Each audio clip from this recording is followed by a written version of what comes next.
first guest. That bird. That confounded bird. The minute I heard caw, caw, I knew I was in trouble. My first guest is a rapper and an actor, and he's one of the stars of the hit NBC show Law & Order Special Victims Unit. Please welcome Ice-T.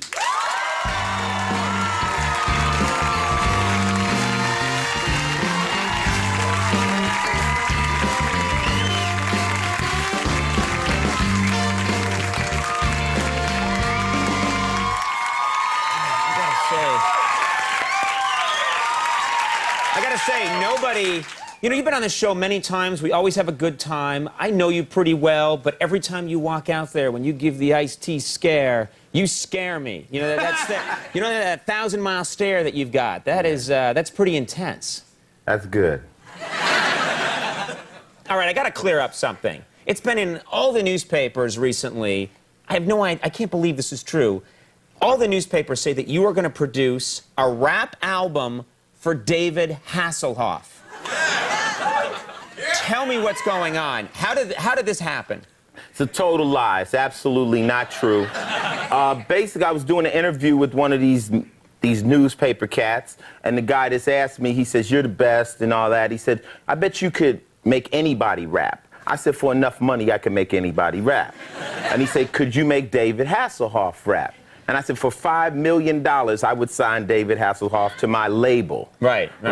And then the guy said, "Well, what would his name be?" And I'm like, "Hassel the Hoff."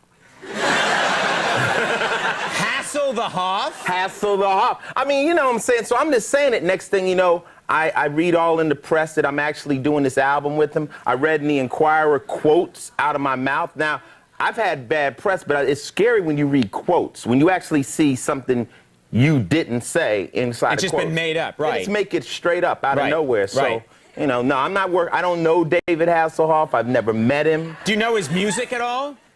I heard he's big in Germany. That's what I heard. Well, since then, everybody's telling me all about David Hasselhoff, but I don't know him, you know what I'm saying? We have actually a clip. This is one of his videos. You take a look and you tell me if you're still interested. Let's see.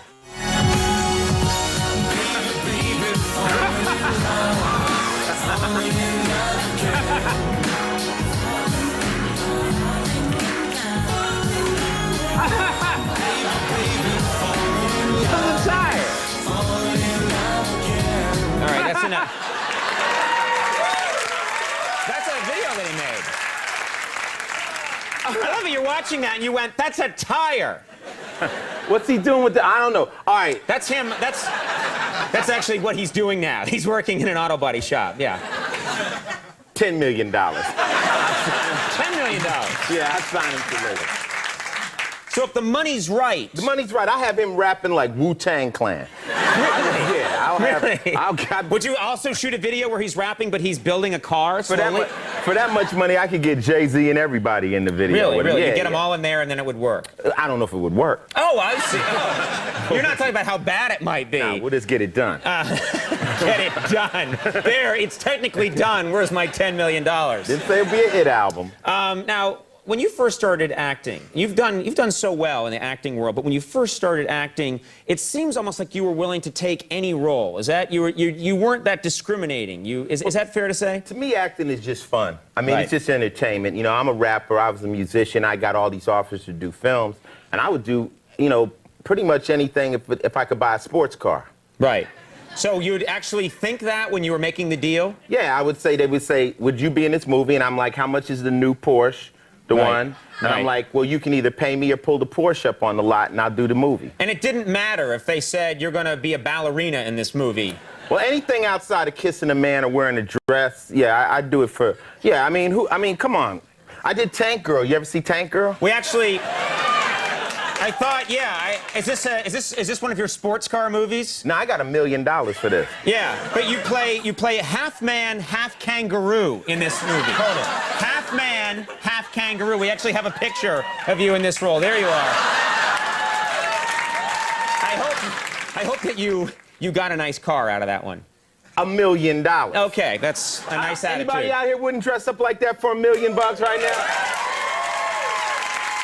Hey, It's a good attitude. It's a healthy attitude. And you know what? I come from a background with no opportunities, you know what I'm saying? Right. So when people give you a chance to do something like that, I mean, it's like a jinx to turn it down. Somebody offer you that much money, I'm like, are you crazy? Yes, I will be a dog. Right. I will be a dog.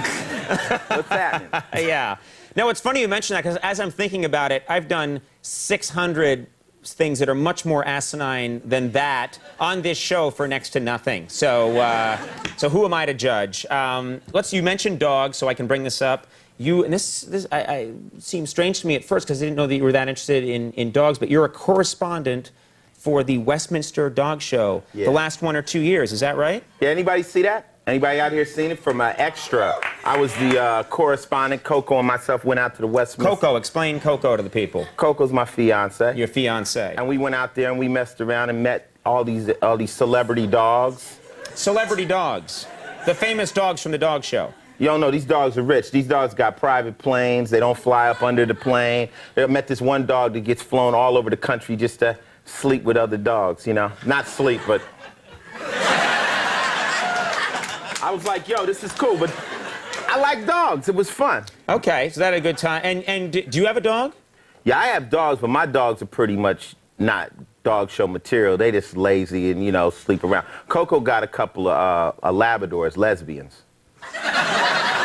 Okay, Labrador I'm familiar with, but lesbian, they're lesbian Labradors? Yeah, they're 2 girl dogs, and all they do is lick each other and hump each other all day. They're lesbians.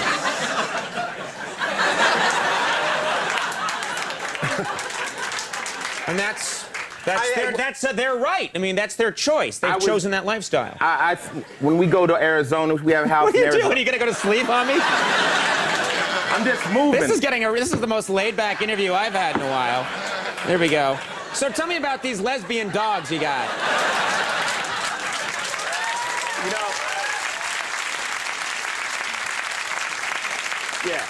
Now, when I'm in Arizona, I get into bed with Coco, and the two dogs jump in the bed, and I said, "This is my idea of 3 bitches."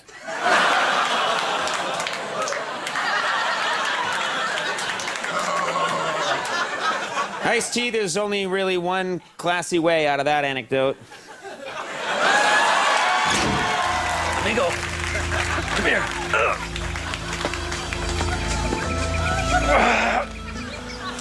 Amigo.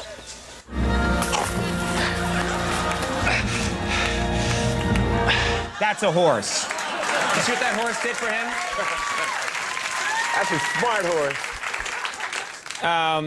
Now, talk about doing anything if the money's right. I want to mention this. You were involved in the Apollo Theater's 70th anniversary. This is a big deal. It's big. I'm talking about Bob Dylan was there, Denzel Washington, Patti LaBelle. I mean, anybody you want to see that has come through the Apollo, and that's like a rite of passage, you know, especially being a black entertainer. You got to go to the Apollo, show your skills, and I was there hosting the hip-hop portion of the show, but it's incredible. Willie Nelson was there. It's off the hook. And they're legendary. The Apollo is legendary for the audience at the Apollo will let you know if they're not liking your act. It's always been very intimidating for people to get on the Apollo stage because if that's an audience that will tell you if they're not liking it. Let's put it like this. You don't go on that stage if you think you can sing.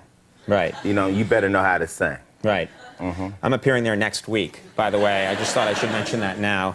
That will not go well. The special Apollo at 70 airs next Saturday night at 8 on NBC, and Law & Order SVU is going to return in the fall. It's all going very well. Yeah, I mean, that show is doing real well. Everybody seems to like it, and yeah. I'm happy to be on and have a good time. Great. Thanks so much for being here. Right. Always great to have you. Ice-T, Jeremy Suarez coming up. We'll take a break. We'll be right back. Stick around.